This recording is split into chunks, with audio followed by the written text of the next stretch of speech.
Picking the right construction loan is one of the most important decisions you'll make on a project. The numbers are usually buried in the details, so you really have to peel back the layers to understand the true cost. Because the loan can be complex in certain ways, they can appear cheaper than they actually are, and the wrong choice can quietly take a six-figure chunk out of your total profit. Here's what you need to do. Break down every loan offer into the same four variables. Calculate what each one costs in dollars, and then you can compare apples to apples. Don't just go with the cheapest headline rate. This one is often more expensive in the end. Let's go through a simple scenario. Your total project cost is 1 million, and when you're done, you think you can sell it for $1.5 million. The timeline for the project is 12 months. You have two options to choose from. Option A is 75% loan to cost with an interest rate of 10%, and the structure is non-Dutch, and the lender is charging you 1 point in and 1 point out, so 2 points total. Option B is 55% loan to value. The interest rate is 13%, and the structure is Dutch, and the lender is charging you half a point in and half a point out, so for a total of 1%. Which one would you choose? The first category we're going to look at is loan amount. The loan amount can be a percentage of the total cost of the project or the value of the project. For loan to cost, this cost would include your land cost, your soft cost, and your hard cost. Most commonly, I'm seeing ranges from 70% up to 80% LTC for new construction. On the other hand, you have loan to value. This is based on what your sale price will be, and you're able to estimate this based on the comps in the area. This is often used in conjunction with loan to cost, and it's used as like the upper limit, right? Normally it's from like 50 to 65% LTV. So let's compare our two options. For option A, we have a 75% LTC, and that translates to 750,000, which means we have to pay 250K out of pocket.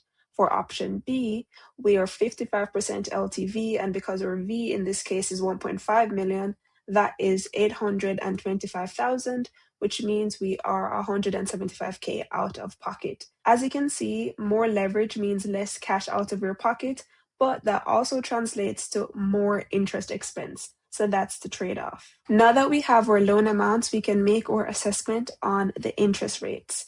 The interest rate is our cost of capital, and it's given to us in the form of a percentage. But what truly matters is the dollar cost of this rate. So we have to go ahead and translate that percentage into dollars.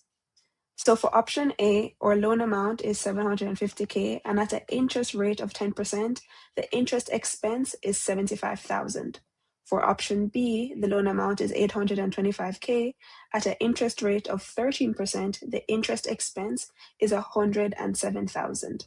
The third category we're going to assess is the structure of the loan, and this is the single most overlooked variable, and it can do some real damage to your profit. So there are two ways construction loans are typically structured. We have Dutch and non-Dutch. Dutch is where you're charged on the full balance from day one. Meanwhile, non-Dutch, you're charged based on what is actually drawn. So this is based on your draw schedule.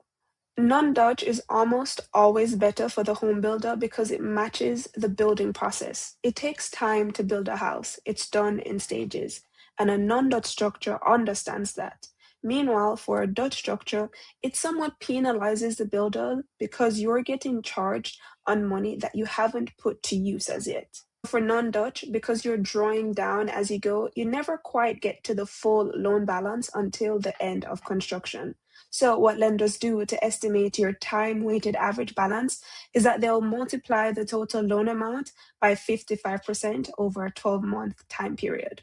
So instead of the 75K we previously calculated for option A in interest expense, multiplying that by 55%, the interest expense on a non-Dutch loan structure is 41,000. Meanwhile, for option B, because this is full Dutch and you're being charged from day one on the total loan amount at 13%, the interest expense is 107,000 still.